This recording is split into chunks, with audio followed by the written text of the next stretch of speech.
¿Qué es lo que Dios más valora de nosotros, de nuestro comportamiento? Hoy quiero compartir una palabra muy sencilla, devocional, acerca de lo que Jesús marcó como más importante para nuestra vida. Dice Marcos 12, 28 al 34, lo vamos poniendo allí, que es la próxima placa, empieza, acercándose uno de los escribas que le había oído discutir y advirtiendo lo bien que les había respondido, le preguntó cuál es el primer de todos los mandamientos. Jesús le contestó, el primero es, escucha Israel, el Señor nuestro Dios es el único Señor, y amarás al Señor nuestro Dios con todo tu corazón, con toda tu alma, con toda tu mente y con todas tus fuerzas. El segundo es, amarás a tu prójimo como a ti mismo. No existe otro mandamiento mayor que estos, le dijo el escriba. Muy bien, maestro, tienes razón al decir que Él es único y que no hay otro fuera de Él, y amarás y amarle con todo el corazón. Sigue después el texto con lo último que dice, con toda la inteligencia, con todas las fuerzas, y amar al prójimo como a ti mismo vale más que todos los holocaustos y los sacrificios. Jesús está definiendo algo muy importante, muy interesante, que tiene que ver con la necesidad de mantener en la vida una sana relación horizontal y una sana relación vertical.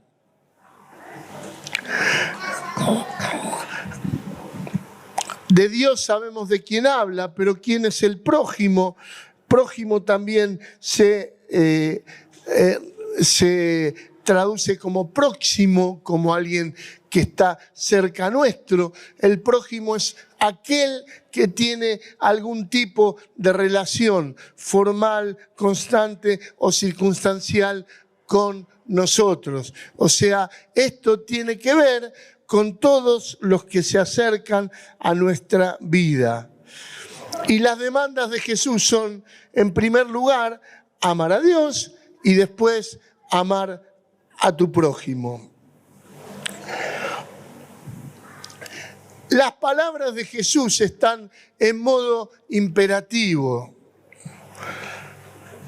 Apelan a nuestra voluntad y a nuestra decisión.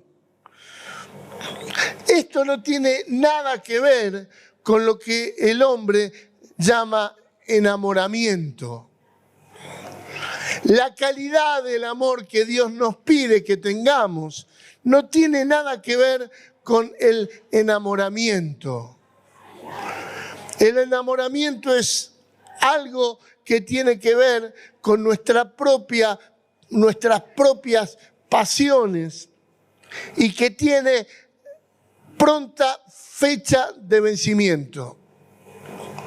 Por eso nosotros también somos tan enfáticos cuando hablamos del matrimonio y decimos que el amor que el Señor nos pide tiene que ver con un amor voluntario. Porque el enamoramiento dura poco y por eso el hecho de que sea efímero hace que las relaciones también se rompan rápidamente. Jesús tiene una magnífica conversación con Pedro antes de su muerte y otra magnífica después de la muerte. Pedro, era una de las personas más pasionales de los que estaban en el equipo de Jesús. Entre estos 12, él siempre era muy expresivo y siempre era el primero que saltaba para contestar todo. Siempre estaba allí al borde de sus pasiones. Este era el Pedro que no había sido lleno del Espíritu Santo. Uno no tiene que juzgar demasiado cruelmente a Pedro ni a ninguno de los que vivieron y escucharon las palabras de Jesús, porque tenemos que tener conciencia de que todo lo que predicó Jesús y todo lo que recibieron los discípulos no era para el tiempo en el cual ellos estaban viviendo. Durante esos 3 años escucharon a Jesús hablar de cosas que para ellos en algunos aspectos era imposible de aplicar. La gran revolución de Jesús tiene que ver y está marcada por esta pregunta que le hacen a Jesús. Y Jesús contesta: yo no he venido a abrogar la ley, sino a cumplirla. Pero entonces los judíos no cumplían la ley. El cumplimiento de los judíos era un cumplimiento relativo y parcial. ¿Y por qué digo relativo y parcial? Porque había hechos correctos con motivaciones incorrectas. El cumplimiento de la voluntad de Dios en nosotros, como expresión de amor, tiene que tener una exacta motivación y también un comportamiento acorde con lo que Dios nos demanda. Yo puedo hacer un montón de cosas buenas, pero si mi motivación no es la correcta, no va a ser tan bueno como yo creo que es. Yo puedo hacer gestos solidarios, o puedo, aún en el matrimonio, aprender a manejarme haciendo transacciones con mi esposa. ¿Y a qué me refiero con esto? Yo puedo hacer cosas que son buenas, pero en realidad mi intención es recibir de ella otras cosas que a mí me interesan. La motivación del corazón es tan importante para Jesús que a los fariseos los llama sepulcros blanqueados. ¿Y por qué? Porque de afuera lo ves blanquitos, son fantásticos. Pero por dentro tienen olor a muerte, porque hay un muerto adentro.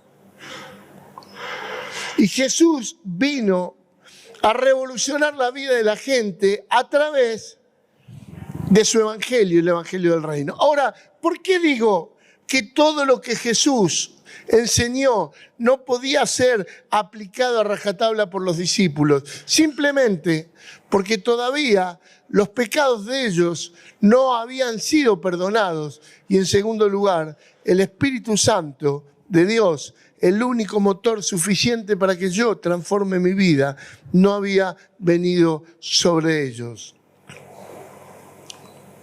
Por eso Pedro era un hombre sujeto a pasiones. Y cuando Jesús habla de la traición, Pedro dice: yo nunca te voy a traicionar.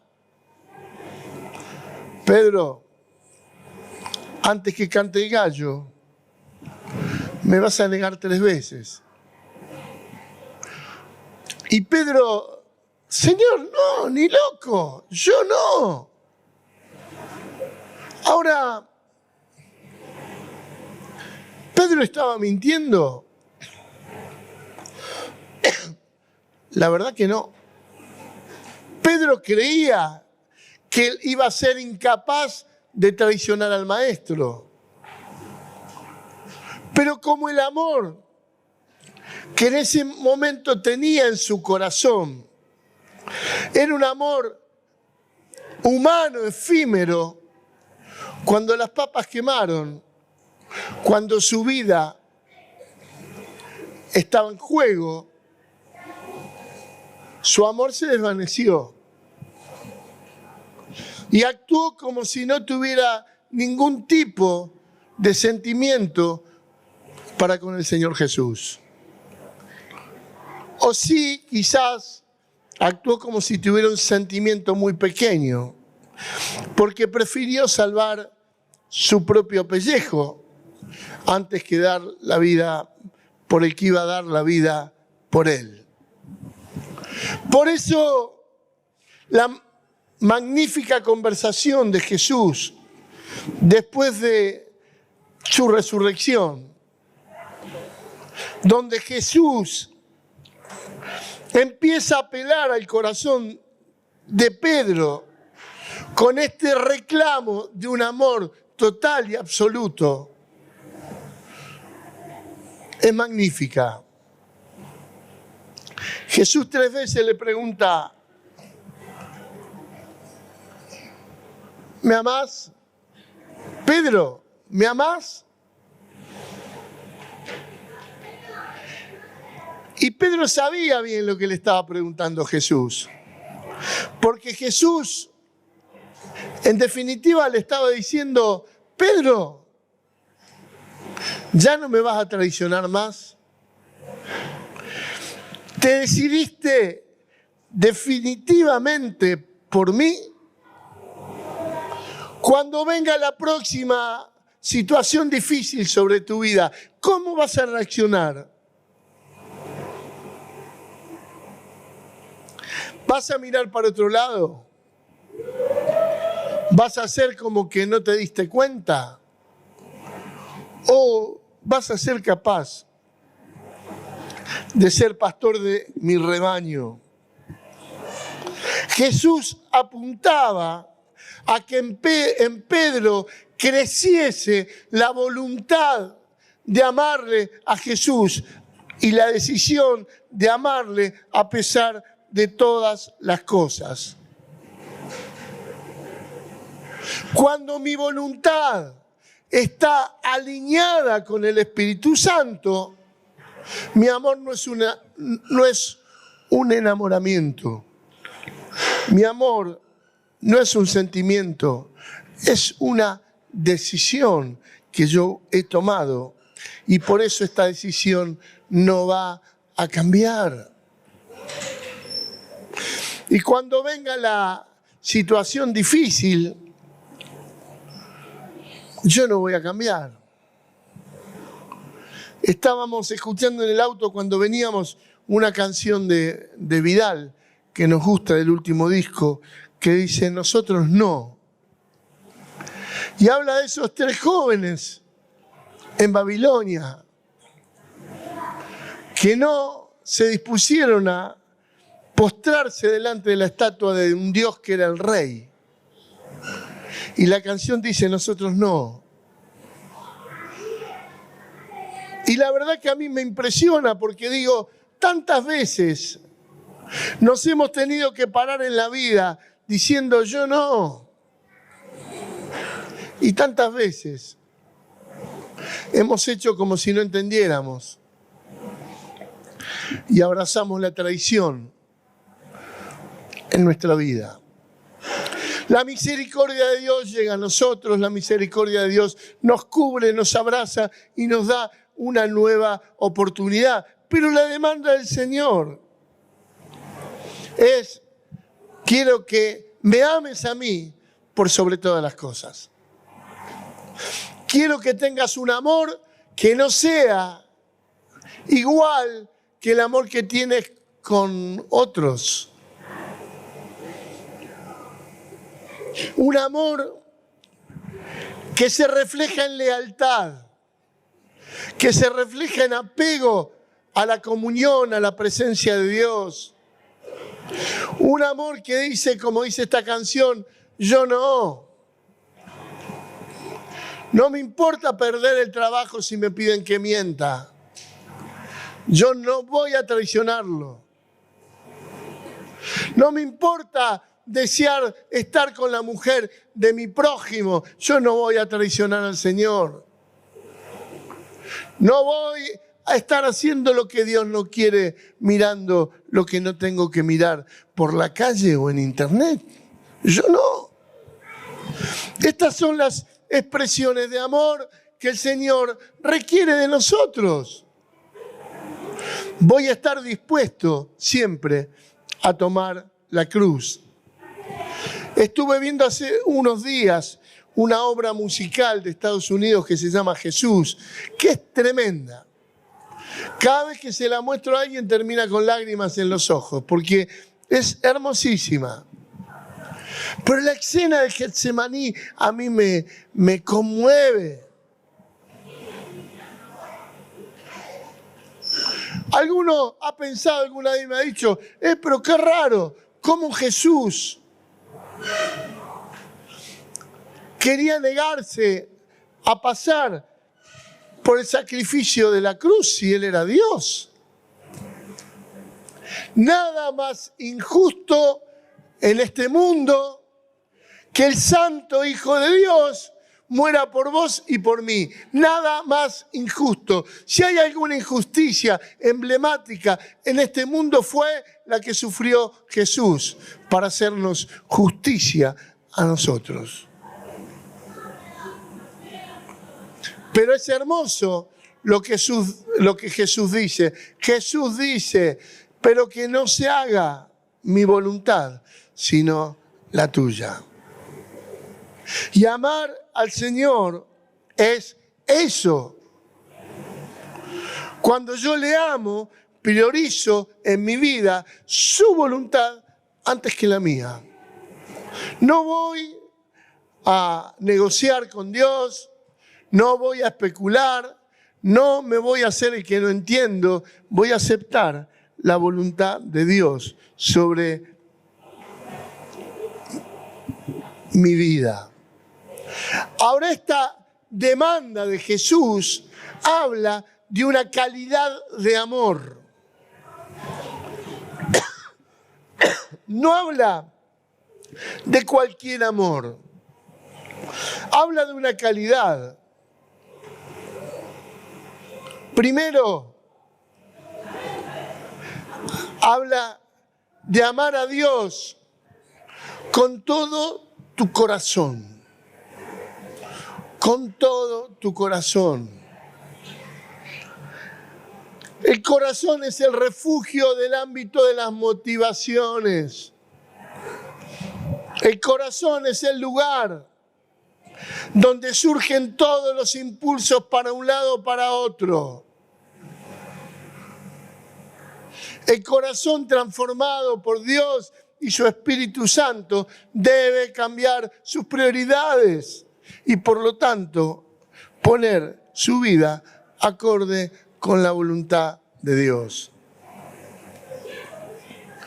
Miren, yo aprendí una cosa, recién me estoy acordando, por eso no la traje, pero una vez Víctor me dijo una cosa que a mí me encantó. Y él decía que en el mundo nuestra vida era como un trencito, que la locomotora, lo que tiraba de nuestra vida, era el placer por el placer en sí mismo. Todo lo que te dé placer, dice el mundo, hacelo porque está bien. Y mi voluntad iba detrás de ese placer. Claro, yo estaba tan vacío cuando estaba en el mundo, hablo genéricamente, yo me convertí muy pequeño. Pero yo iba en el mundo, como digo, hablo por la voz de todos, iba detrás de lo que a mí me hacía bien. El mundo decía, si te hace bien, hacelo. Y lo último que venía en ese tren, la locomotora era el placer, el segundo vagón era mi voluntad que iba detrás del placer y el tercero iba la conciencia. Y la conciencia trataba de amoldarse, se cauterizaba para no hacernos sentir mal, porque en la conciencia muchas veces tenemos impresos lo que Dios quiere. Pero por eso cuando nuestro hermano Jorge habló hace poco en Calle Santiago sobre que Dios te use, no quiere decir que Dios te apruebe, hablaba de que la herramienta para juzgarnos a nosotros mismos no puede ser la conciencia. Porque la conciencia muchas veces la cauterizamos y lo que está mal nos puede decir que está bien la conciencia. La conciencia es la molestia constante que yo siento cuando hago algo que está mal. Se sensibiliza. Ahora, cauterizar es quemar, y cuando yo quemo o cauterizo,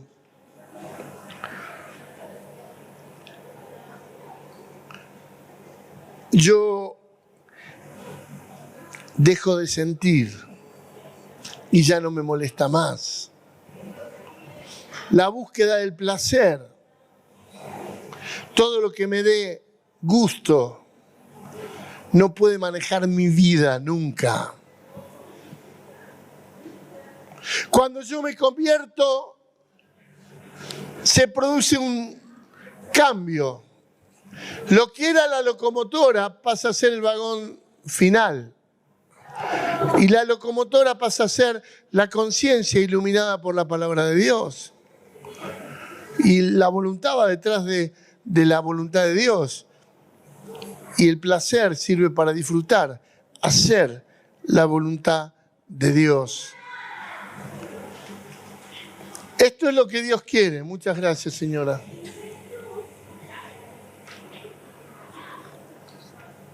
Esto es lo que Dios quiere. Que mi corazón haya sido limpiado por la sangre de Cristo. Y vaya detrás de eso. Después dice, con toda el alma. Muchas veces uno enfrenta esto y dice, como corazón y alma, uno casi cree que es lo mismo. Algunos teólogos hablan de que el alma es un elemento dentro de nosotros que es característico de nuestro el carácter lo formamos, pero en nuestro temperamento, que tiene la capacidad de unir las emociones con la intelectualidad.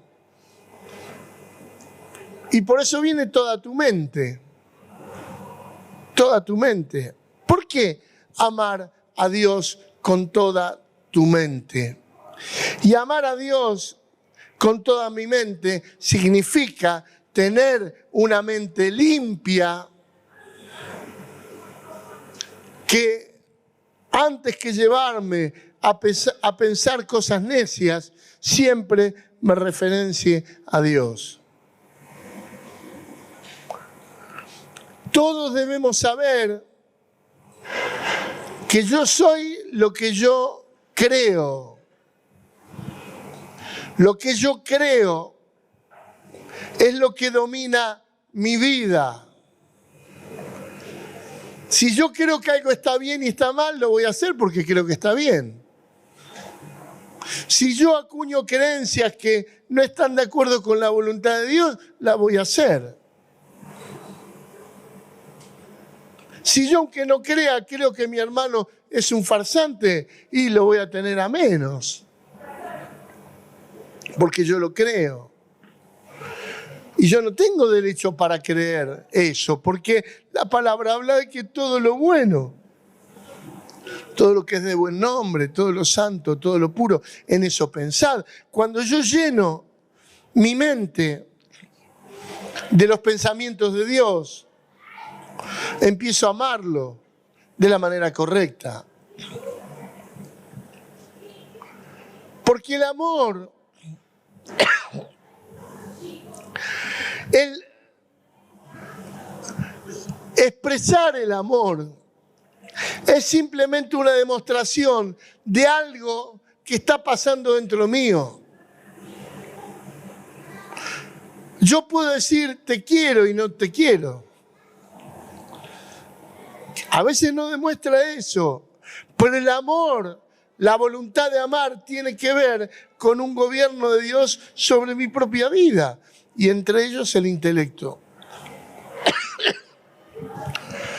Por eso el Salmo 1 dice, bienaventurado el varón que no anduvo en consejo de malos, ni en camino de pecadores, ni en silla de escarnecedores se ha sentado, sino que en la ley de Jehová está su delicia, y en su ley medita de día y de noche. Será como árbol plantado junto a corrientes de agua, que da su fruto a su tiempo, y su hoja no cae. Esta imagen de fecundidad que da el salmista nos tiene que servir para entender que nuestra mente, para poder amar a Dios, debe estar llena de la palabra de Dios. Y quiero hacerles una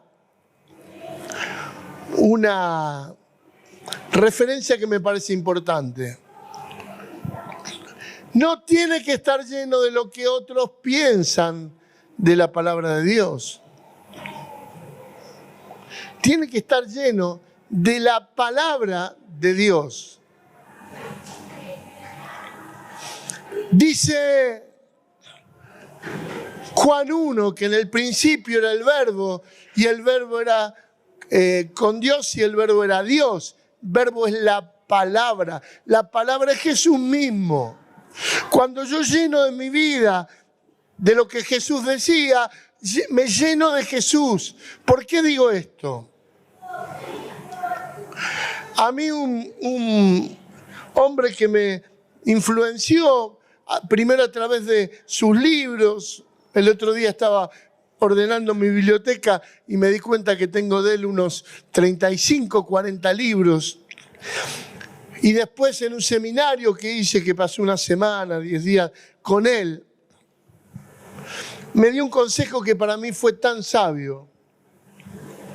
Porque él me dijo, lee la Biblia. Lee. Después del comentario bíblico. Porque si no, la persona que escribió te va a estar condicionando tu interpretación. Y muchas veces, no me entiendan mal, yo no digo que no escuchen ni vean cosas de internet. Ahora, no te creas todo. No te lo creas todo. Vos tenés que ser hombre de la palabra. Y un hombre de la palabra que dice, a ver, Juan Fernández dice que esto. ¿Y Dios qué dice? Yo no me voy de boca, yo quiero escucharlo. Quiero ver qué es lo que dice. Si es bíblico o no es bíblico. Hay algunas veces que nosotros predicamos y decimos, este es mi parecer. Y es lo lógico. Porque la palabra tiene vida. Y un costado de la palabra en un momento determinado puede significar algo para mí que en otro momento significa otra.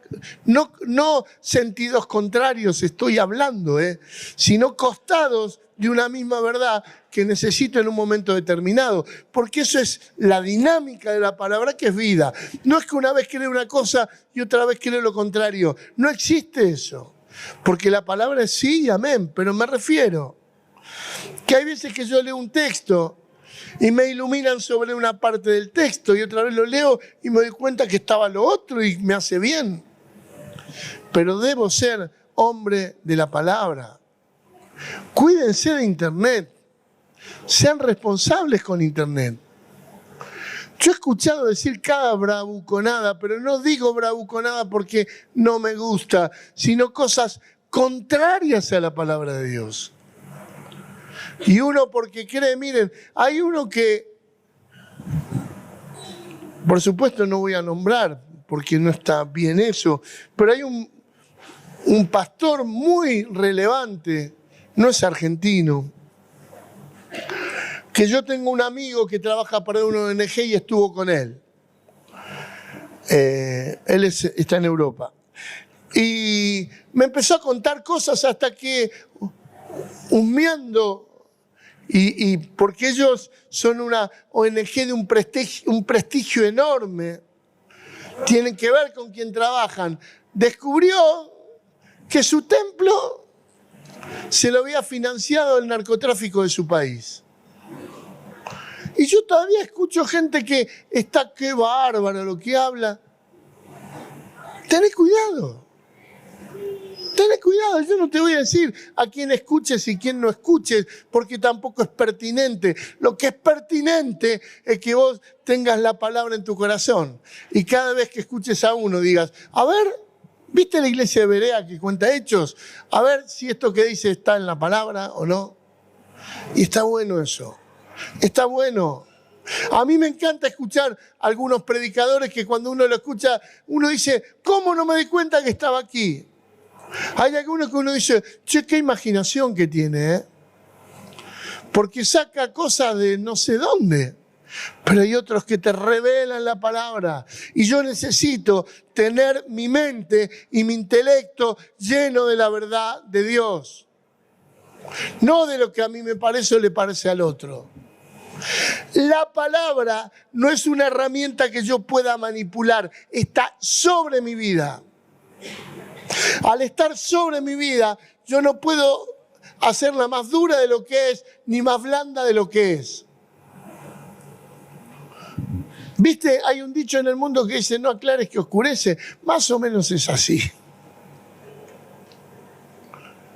Jesús dijo, o la palabra en general dice, porque no es solo Jesús, que todos los mentirosos iban a tener lugar. No, pero se refiere a las mentiras serias, los engaños serios.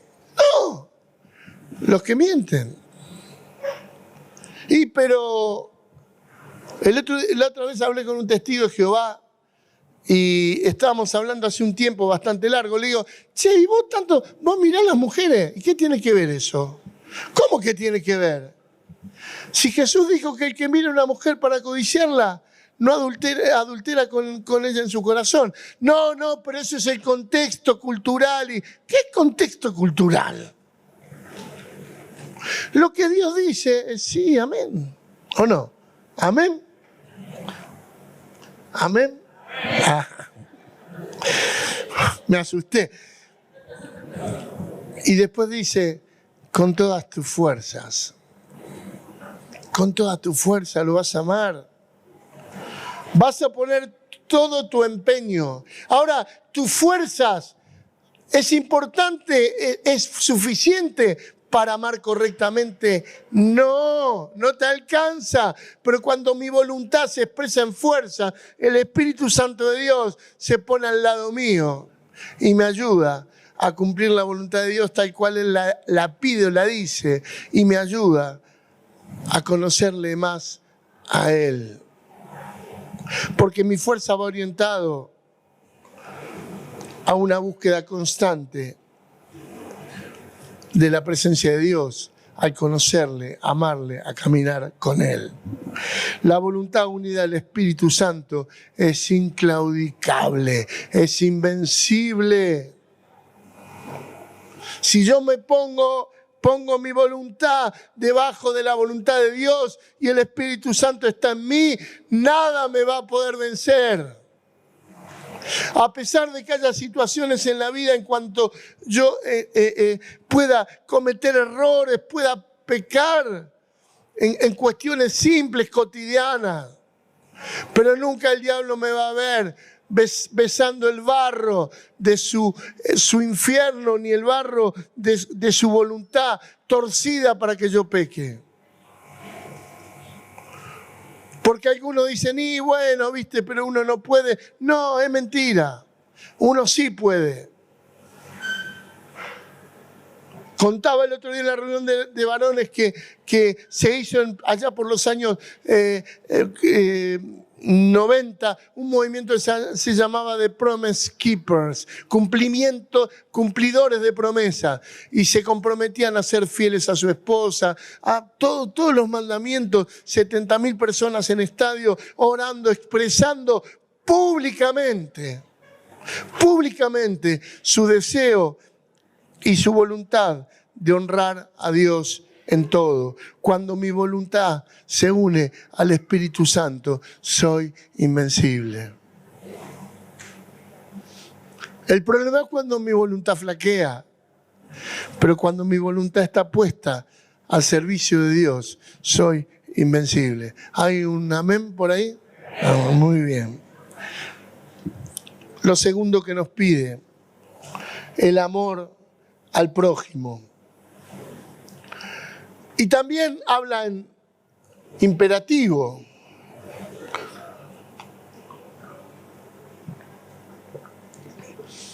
Y yo, a ver, las relaciones humanas en general son complicadas, ¿no? No siempre me voy a encontrar con una persona que tenga buenas intenciones en la relación, no siempre, ¿no? De hecho, uno que maneja va por la calle y el semáforo se puso hace medio segundo y ya te empiezan a tocar la bocinita, ¿no? Y vos decís, yo tengo la sana costumbre de dejar cruzar a la gente.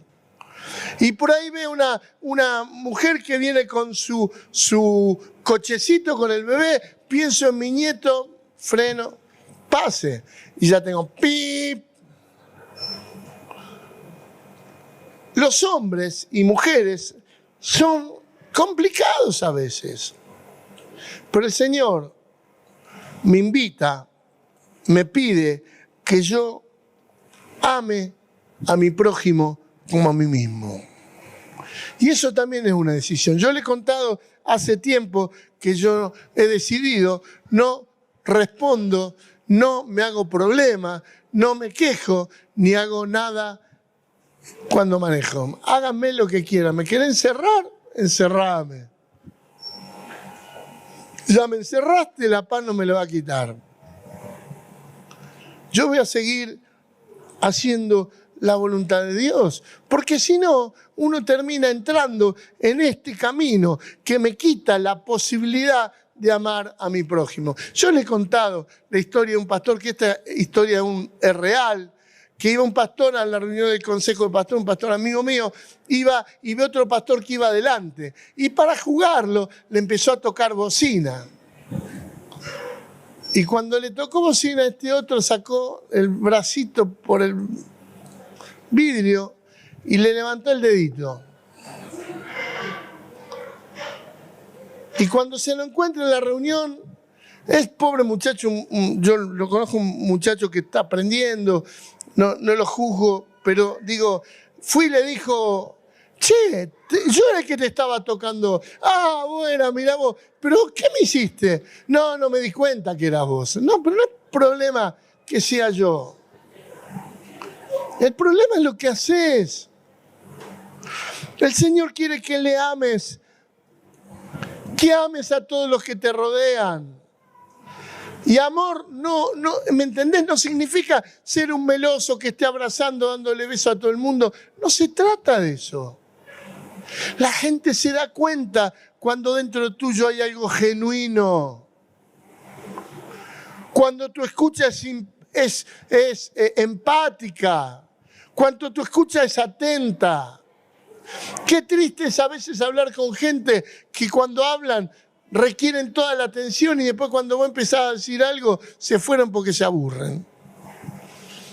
No hay amor al prójimo.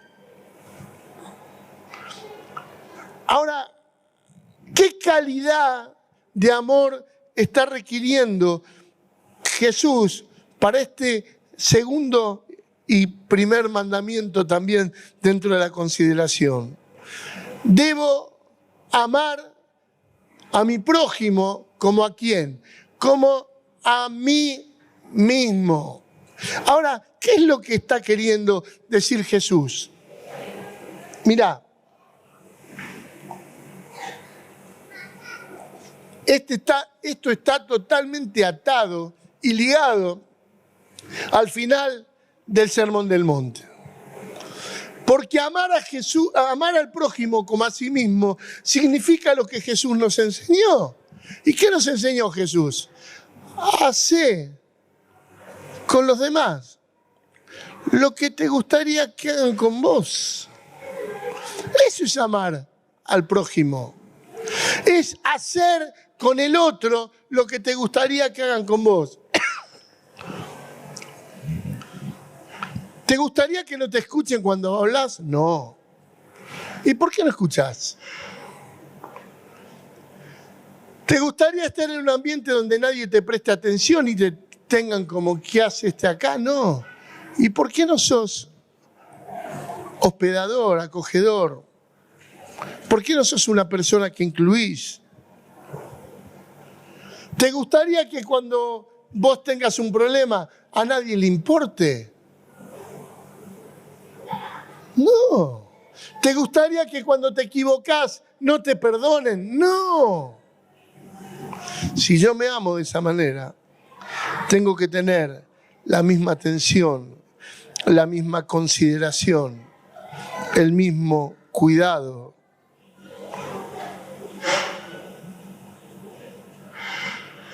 Dolerte porque a tu hermano, a tu próximo, le está pasando algo que sabes que a vos te dolería. Y te alegrás cuando a tu hermano le pasa lo que vos quisieras que te pase a vos.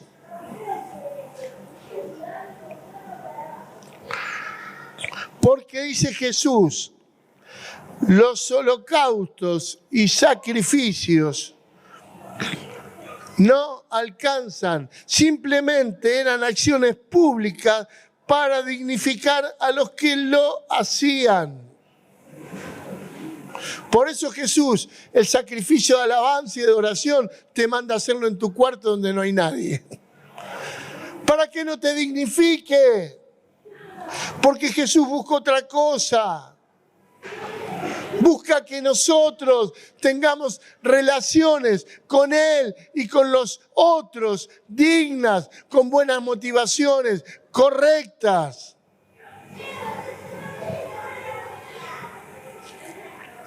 Y te quiero decir lo último. ¿Te gustaría que vos estés en el mundo y nadie se acerque a vos a predicarte? ¿Y entonces por qué no predicás? ¿Por qué te sentís vergüenza? Pero no puedo estar fastidiando a todo el mundo. ¿Qué fastidiando? Le estás dando la mejor noticia que cualquiera puede recibir en esta tierra. Pero no seas una maquinita de hablar. No tengas ya el speech preparado para hablar. Depende del Espíritu de Dios. Y si lo más vas a estar, Señor, dame una palabra pertinente, una palabra justa. Como decimos, no quiero rascar donde no pica, quiero rascar donde pica. Dame una palabra. Dame la llave, dame cómo entrar en el corazón de esta persona. Cómo tocar sus fibras íntimas con el Evangelio de Jesucristo. Quiero hablar lo correcto, porque a mí me hubiera gustado que cuando yo estuviera en el mundo, antes que lo que me hablaron me hubieran hablado de lo que yo estaba pasando, porque me hubiera evitado todo. El amor de esta calidad nos tiene que impulsar a predicar el Evangelio de Jesucristo. Cada uno de nosotros tiene que ser un elemento de multiplicación. Tiene que ser una herramienta utilizada en las manos de Dios para que el Evangelio de Jesucristo llegue a muchos de los corazones. Una relación vertical y horizontal, sana, nos asegura disfrutar de la aprobación de nuestro Dios y tener una vida plena en Él. Amén. Señor, gracias.